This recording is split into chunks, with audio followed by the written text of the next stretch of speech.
চিকিৎসক হত্যাকাণ্ড প্রতিবাদে সরব করিমগঞ্জে এনএসইউআইয়ের প্রতিবাদ।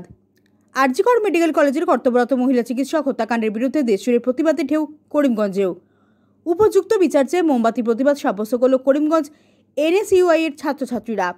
শুক্রবার সন্ধ্যায় বৃষ্টি উপেক্ষা করে জেলা এনএসইউআইয়ের সভাপতি শুভম দাস সোনুর নেতৃত্বে ছাত্রছাত্রীরা এক প্রতিবাদী মিছিল বের করে এওসি পয়েন্টের পাশে নেতাজি সুভাষচন্দ্র বসুর প্রতিমূর্তিতে মোমবাতি জ্বালিয়ে প্রতিবাদ করেন। নৃশংস হত্যাকাণ্ডের শিকার হওয়া মহিলা চিকিৎসকের উপযুক্ত বিচার সহ সমগ্র দেশের চিকিৎসকদের নিরাপত্তার দাবি তোলেন তারা এই নক্কারজনক ঘটনাটির ধিক্কার ও নিন্দা জানায়। উল্লেখ্য, গত শুক্রবার সকালে কলকাতার আরজিকর মেডিকেল কলেজ ও হাসপাতালের জরুরি বিভাগের 4 তলায় হাসপাতালের কর্তব্যরত 22 বছরের মহিলা চিকিৎসকের মরদেহ উদ্ধার করা হয়। অভিযোগ উঠেছে যে তাকে ধর্ষণ করে খুন করা হয়েছে। করিমগঞ্জ থেকে সুস্মিতা দাসের প্রতিবেদন। हम हमारी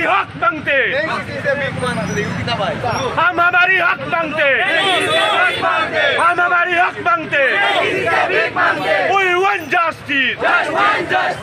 We want justice. মমিতা দেবনাথের কালপিটদেরকে দোষীদেরকে শাস্তি দিতে হবে, নাইলে আমাদের আন্দোলন চলবে। নাইলে আমাদের আন্দোলন চলবে। We want justice. We want justice.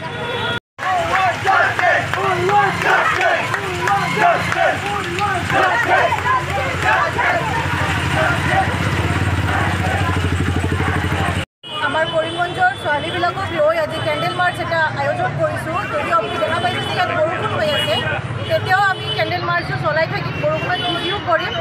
আৰু আমাৰ কলকাতাত মৰ্মান্তিক ঘটনাটো চবেই দেখা পাইছে, গোটেই ভাৰতবৰ্ষত স্প্ৰেড হৈছে। মই এইটোতে ক'ম যে মমতা বেনাৰ্জীক মই ক'ম যে তেওঁ এখন মহিলা মন্ত্ৰী হয়, তেওঁ কিয় তাত সিহঁতৰ মহিলাক কিয় সন্মান দিয়া হোৱা নাই, কিয় একো ৰেচপেক্ট দিয়া হোৱা নাই? মহিলাবিলাকক ৰেচপেক্ট দিয়া হওক। আৰু আমি ইয়াত আজি মিছিলটো চলাই যাই থাকিম। আৰু ইয়াত সিহঁতৰ কালপিটবিলাকক যদি ধৰা নহয়, আমি এনেকৈ শান্তিপূৰ্ণভাৱে মিছিল নকৰোঁ, একদম জংগী আন্দোলন কৰিম আমি।